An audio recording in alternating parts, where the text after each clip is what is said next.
Welcome back. A group of South African activists, including the grandson of Nelson Mandela, arrived in Johannesburg this morning after Israel detained and deported them for their role in the Gaza-bound aid flotilla. Mandela said he and his group were held in an Israeli prison for 6 days before being released. Listen as he describes his experience to a group of supporters waving Palestinian flags.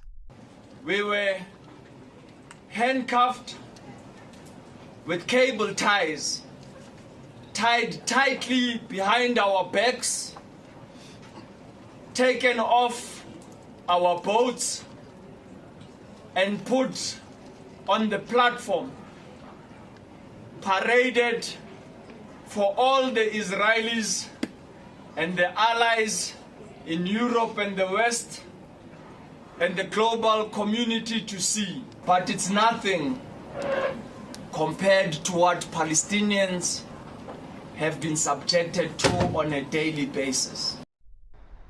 Meanwhile, President Trump's special envoy, Steve Witkoff, and son-in-law, Jared Kushner, have arrived in Egypt, and that is where Israeli and Hamas officials continue to hold indirect talks on bringing an end to the war in Gaza.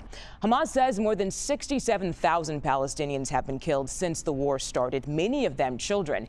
CBS News senior foreign correspondent Debora Patta talks to some of the youngest survivors, and we want to warn you, some of the images are very disturbing. A child is killed every hour in Gaza.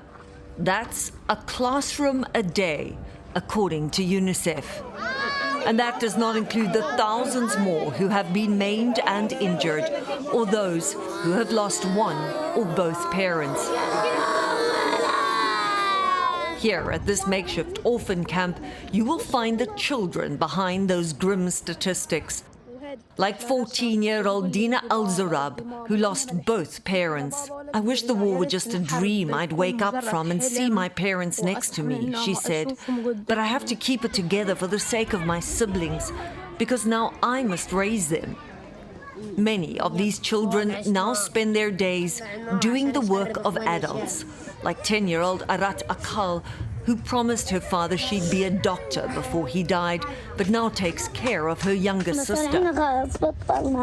I just want to go back to how it used to be, she told us. Whenever we heard the sound of missiles, my father would hold us, but now he's gone and we're always scared.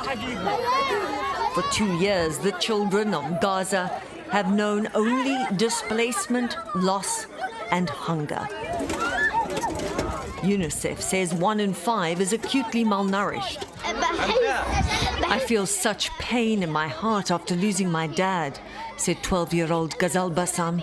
I want to live like I did before the war, but I know my life will never be the same again. They will never get their stolen childhoods back. But as war entered its 3rd year, they bravely tried to defy the odds, marking it by dancing for hope and light. I'm Debora Patta in East Jerusalem.